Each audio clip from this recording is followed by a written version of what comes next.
Hey everybody, Bones here, Bones Garage, just bringing the update what's going on at the garage. So, 1970 Olds 98. A car was at another shop and it was having major carburetor issues with this car. One carburetor wouldn't idle. One carburetor they put on here, when you gave it gas, it would just sputter and die. They bought a third carburetor for it, and they gave it to us to work on.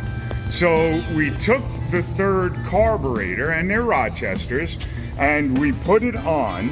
It's a reman, they just bought it, spent like 450 bucks on it.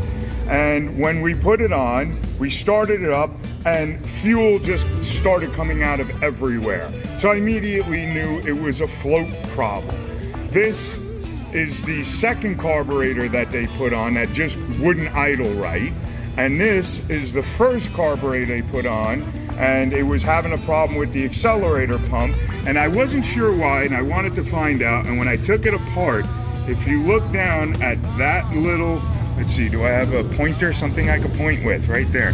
If you look down in that hole, you'll see the top of the threads are gone. There's no threads left right there. So what was happening, there's a check ball and there's a screw that goes in here that holds the check ball in place with a long needle, and it keeps the check ball in place, so when you push on the accelerator pump, it pushes the fuel through, but no fuel flows backwards. When they would do that, it would actually just push the screw right out. So that was the reason that the fuel wasn't going into the boosters to give the car the extra fuel it needs when you push down on the gas pedal. Now we come to this one. This is the latest one they just purchased, and we were having a problem with the fuel just coming out everywhere. This is your float. You see the fuel is in the fuel bowl, and as the fuel goes up, there is a needle on the end of here, and this is your needle right there, and there's the little hanger, there's the seat right there. The needle sits inside the seat. As the float comes up, it drops the needle down, the needle shuts off the fuel, and you can see it has a little rubber tip right there, and it sits inside this piece, and you see the little hole on the inside. The little rubber tip goes down into that hole and stops the fuel from coming up. The weight of the fuel pushing up on the float is enough to stop it. What was happening is, this is an anti-splash arrestor, I guess you can call it. This sits right here, like that. See how it just touched the float?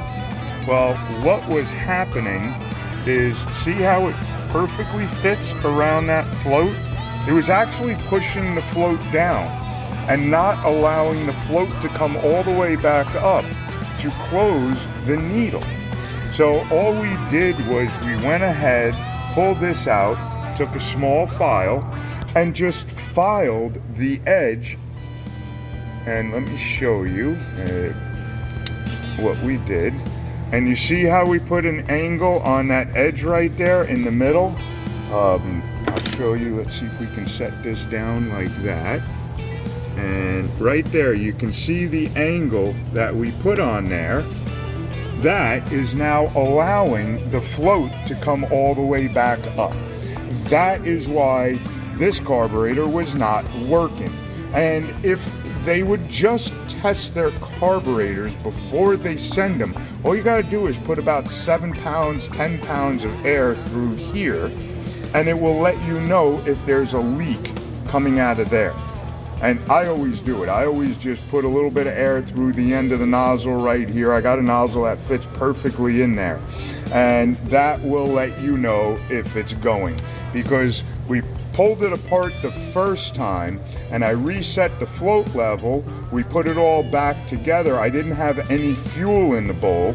We put it all back together and we went ahead and tested it, and it started leaking again. I can hear the air passing by. So I went ahead and took it apart again, And that's when I figured that out, that right there, that little angle that I put in that made all the difference in the world. So this $450 carburetor will work now. So if we hold this down, we push the float down, let the float come up, look at that, comes all the way back up. It doesn't get stuck anymore on this. So there you go. Little bit of a problem. Oh, and when we also got this and I took the top off, I noticed that our emulsion and our pickup tubes for our secondaries, these are the ones that they sent me. This is the way I pulled the carburetor apart. On a $450 carburetor, this is what they had. This tube here is this is an aeration tube or an emulsion tube. And you can see how the end is all messed up. See how nice that end is? See how nice that end is? Then on this one, you can see that it's got the indents in it on both sides, which will mess up the way it aerates the fuel. Same thing on this side. So, yeah, $450 for a carburetor that we have to work on. And it seems like it's like that all the time. We bought a couple of carburetors back there for some straight sixes. Had to take the old carburetors that I had laying around, pull parts out of those to put into a brand new $375 carburetor. So yeah, yay, lots of fun. Alrighty guys, have fun, talk to you soon. Okay, bye. We'll see if it runs.